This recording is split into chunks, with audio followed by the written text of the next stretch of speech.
Hello friend, कैसे हैं आप सब लोग। आई होप आप लोग बहुत बढ़िया हो। मैं के आर सैनी के आर एजेंट का स्वागत करता हूं। दोस्तों 8वें वेतन आयोग के रिगार्डिंग बात करने वाले हैं।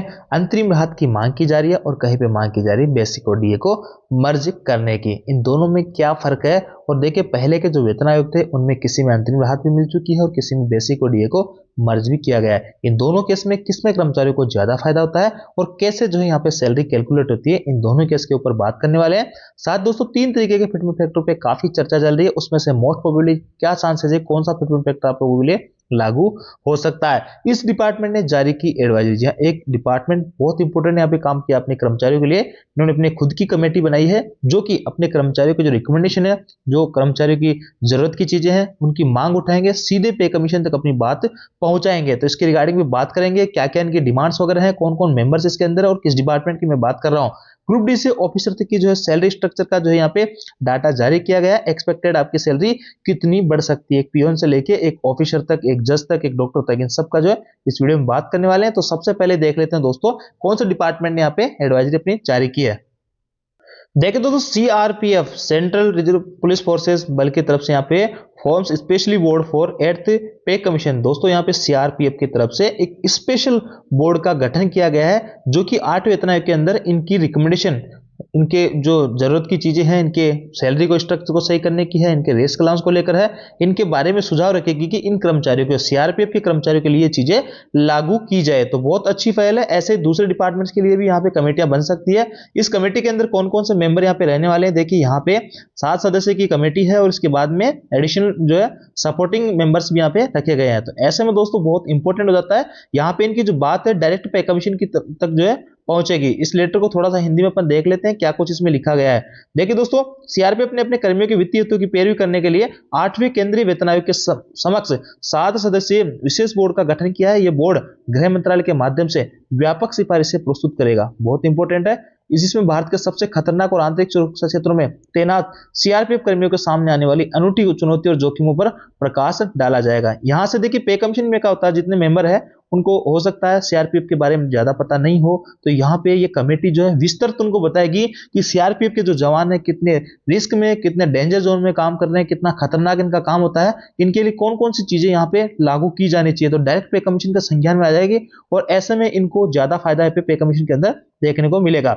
जोखिम पता है, जैसे जम्मू कश्मीर वगैरह में काम करने वालों को परिचालन संबंधी जो चुनौतियां हैं, वर्तमान वेतन संरचना की समीक्षा है, मौजूदा वेतन है, भत्ते इनको रिवाइज वगैरह करना है, स्वास्थ्य, एचआरए, जोखिम, इन सबको बारे में कैडर की समीक्षा करना है, कानूनी मामले देखना है, ग्रेड पे की जो विसंगतियां हैं उनको यहाँ पे सुधारना है।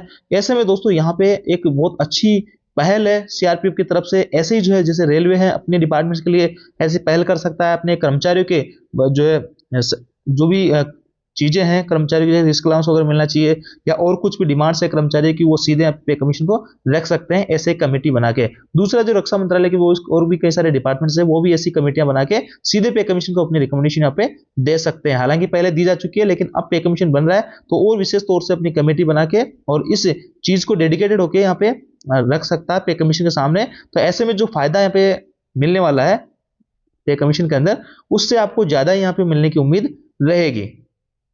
दोस्तों बात करते हैं पिछले पे कमीशन की, 5वां है, 6ठा है, 7वां। इन तीनों पे कमीशन का जो पे स्ट्रक्चर है वो अलग अलग तरीके से रिवाइज किया गया था।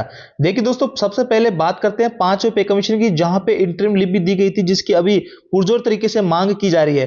देखिए, चौथे बेसिक जो था, क्योंकि पिछला जो बेसिक था उसी को रिवाइज किया जाता, तो 5वें से पहले चौथा था, तो फोर्थ के अंदर 750 रुपये न्यूनतम बेसिक हुआ करती थी। और यहाँ पे 1996 तक, जब 1996 में पे कमीशन लगने की डेट थी, वहां तक 148% डीए हो चुका था, तो 1110 रुपए इनका डी हो गया। फर्स्ट इंटरिम लीव, देखिए यहाँ पे पे कमीशन के इंप्लीमेंट होने में टाइम लग रहा था, तो इसलिए यहाँ पे इनको इंटरिम लीव दी गई 100 रुपए की। यानी 750 का कितना परसेंट है, 100 रुपए जो भी है, 12-15% जो भी है, इसकी इंटरिम लीव दी गई। उसके बाद में फिर थोड़ा डिले हो रहा था, तो यहाँ पे फिर से दोबारा से इंटरिम लीव इनको दी गई। कहने का मतलब, यानी अभी वर्तमान में न्यूनतम बेसिक 18,000 रुपए है, तो यहाँ पे इंटरिम लीव की बात की जा रही है कि कम से कम 20% का जो है इंटरिम लीव दिया जाए, जो जैसे कि यहाँ पे दिया गया था। तो 20% अगर यहाँ पे निकालते हैं तो न्यूनतम आपका 3600 रुपए तुरंत प्रभाव से आपका बढ़ जाएगा। ऐसे में जिसकी बेसिक ज्यादा रहेगी वैसे वैसे आपका बढ़ता जाएगा। ये होता है इंटरिम लीव। अब देखिए, यहाँ पे इंटरिम लीव इनको 2 बार दे दिया गया था, इन सबको जोड़ा गया, ए बी सी डी, देखिए इन सबको जोड़ा गया यहाँ पे सबको जोड़ के और इसके ऊपर 23.7% का इंक्रीमेंट दिया गया है। जैसा कि पे कमीशन में होता है, आपके बेसिक और डीए को जोड़ा जाता है, उसके ऊपर सरकार की तरफ से एक इंक्रीमेंट दिया जाता है। 23.7% का इंक्रीमेंट दिया गया है। देखिए यहाँ पे अगर इंटरिम रिलीफ नहीं मिलती दोस्तों, तो ये आपका जो परसेंटेज है यहाँ पे 40-50% के आसपास देखने को मिल सकता था, लेकिन यहाँ पे इंटरिम रिलीफ पहले ही दे दी गई थी, इसलिए यहाँ पे इंक्रीजमेंट आपको कम देखने को मिलेगा 23.7 का।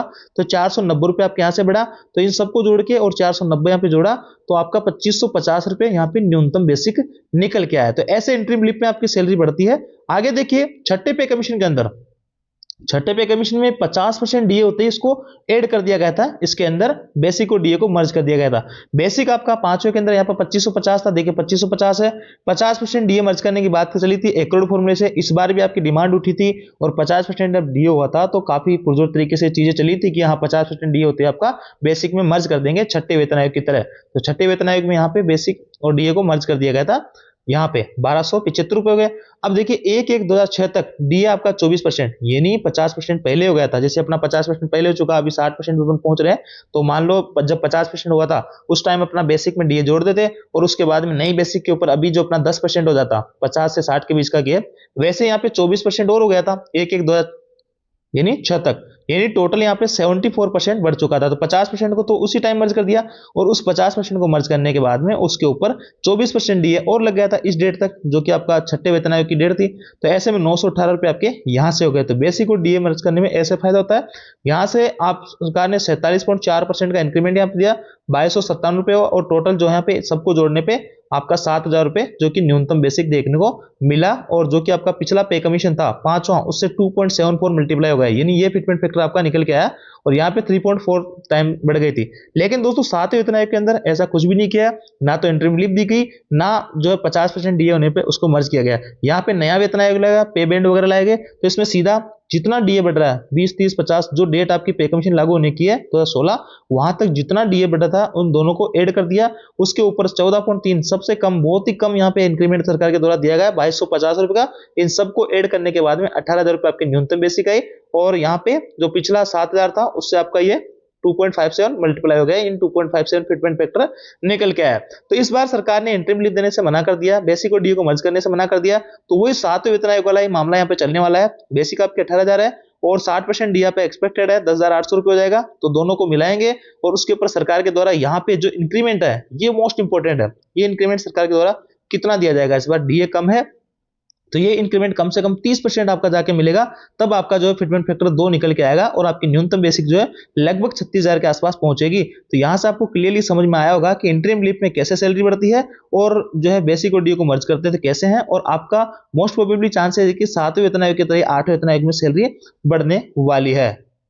अब देखिए दोस्तों आठवें वेतन आयोग के यहाँ पे देखिए 3 दिसंबर से 3 जनवरी तक यहाँ पे टोटल 16 महीने हो गए हैं। तो यहाँ पे एडमिनिस्ट्रेटिव ग्राउंड पे तो काम चालू है, लेकिन अभी तक ना कोई मीटिंग हो रही है, ना कोई अनाउंसमेंट अभी तक यहाँ पे रेगुलर हो रहा है या चालू हो रखा है। आगे देखिए न्यू सैलरी स्ट्रक्चर, ये एक अनुमान के तौर पर बनाया गया है, नोट ये ऑफिशियल नहीं है, अज्यूम्पशन के आधार पर बनाया गया है कि लगभग इतनी सैलरी आपकी हो जाएगी। जो टीचर वगैरह है एजुकेशन हेल्थ में 85,000, डॉक्टर के 1,30,000, साइंटिस्ट के 1,40,000, सब इंस्पेक्टर के 80,000 करीब, असिस्टेंट एसआई के 76,000, इंस्पेक्टर के ऐसे में पियोन की जो है सैलरी आपकी 45,000 तक देखने को मिलेगी। और सैलरी के अंदर आपकी सारी कुछ चीजें यहाँ पे इंक्लूड रहने वाली होगी। रिस्क अलाउंस वगैरह है, जूनियर इंजीनियर की 92,000 है, क्लर्क की 50,000 है, और आपके जो secretary to government of India यहाँ पे रह जाएगी, आईएएस आईपीएस की ये हो जाएगी, और सीनियर ऑफिसर वगैरह की ये हो जाएगी, और जज वगैरह की 1.5 लाख तक सैलरी आपको देखने को मिलेगी। तो यहाँ पे कंप्लीटली आपको समझ में आएगा, ये एज्यूम्पशन के आधार पर तैयार किया गया, कोई गवर्नमेंट का डाटा नहीं है। अब देखिए दोस्तों डीए की जो ग्रोथ है, यहाँ पे जब 5वें से छठे में पहुंचे 74% डीए पहुंच गया था, छठे 7वें में पहुंचे 125%, और अभी जो है मात्र 60% पे आपका डीए घूम रहा है। तो ऐसे में इस बार डीए कम है, इसलिए फिटमेंट फैक्टर पे सीधा सीधा असर पड़ेगा। अगर इंक्रीमेंट अच्छा खासा नहीं मिलेगा तो फिटमेंट फैक्टर आपको बहुत ही डाउन यहाँ पे देखने को मिलेगा। देखिए 3 तरीके के फिटमेंट फैक्टर यहाँ पे चल रहे हैं, एक तो 2 के आसपास में, एक आपका 2.5 के आसपास में, और एक जो है 2.86 या 3 के आसपास में। इसकी पॉसिबिलिटी बहुत ही कम है, मैं आपको पहले बता चुका था। और अगर इतना मिलता है तो आपकी 51,000 प्लस आपकी बेसिक हो सकती है, और ये जो है आपका मिडिल ग्राउंड पे है, मॉडरेट में, यहाँ पे 44,280 तक आपका हो सकती है। बाकी इतना आपको मिलना ही तय है, 2 के आसपास आपका पक्का है कि फिटमेंट फैक्टर इतना तो आपका मिलेगा, 1.92 से लेके 2 या 2.10 तक आपका ये पक्का आपको मिलने वाला है, इतना कम से कम आपको मिलना है। तो ये आपका बेसिक हो जाएगा डबल। तो मोटा मोटा मान के चलिए कि कम से कम आपका जो न्यूनतम बेसिक है वो डबल होने वाला है। डी आपका 0 हो जाएगा, एचआरए आपका 8, 16 और 24 24 हो जाएगा, जो वर्तमान में 10, 20 और 30। बाकी कोई अपडेट आती है पे कमीशन की रिगार्डिंग तो मैं आपको जरूर बताऊंगा। चैनल पे नए तो चैनल को सब्सक्राइब जरूर कर लीजिएगा। ये थी दोस्तों अपडेट, आप जानकर आपको अच्छी लगेगी।